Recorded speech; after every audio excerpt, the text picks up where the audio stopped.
વડોદરામાં પૂરની તારાજી વચ્ચે ભાજપની મહિલા નેતાએ શરમ મૂકીને લોકો પૂરની તબાહીમાં રડતા હતા ત્યારે મહિલા નેતા ચાર્મી પટેલ પતિ સાથે રીલ્સ બનાવવામાં વ્યસ્ત।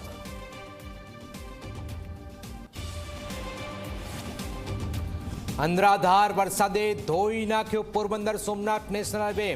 2 દિવસ સુધી પાણી ભરાઈ રહેતા ઠેક ઠેકાણે રોડ પર પડ્યા મસ્ત મોટા ગાબડા।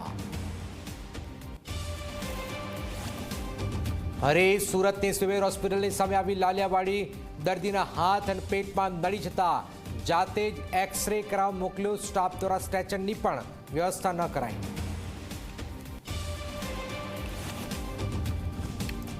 છોટા ઉદેપુરમાં એમજીવીસીએલની મોટી બેદરકારી। વીજળીનું ટ્રાન્સફોર્મર ગામની બહાર મૂકીને ગઈ એમજીવીસીએલ ટીમ। ગ્રામજનો 4 કિલોમીટર પગપાળા ઊંચકીને લઈ ગયા ટ્રાન્સફોર્મર। રાજકોટના વ્યક્તિ સાથે ઠગાઈની ફરિયાદ બાદ જૂનાગઢના સ્વામી ગાયબ। તપાસ માટે ગયેલી પોલીસના હાથ ન લાગ્યા એક પણ સંત। કુલ 3 સ્વામી સહિત 8 સામે ફરિયાદ।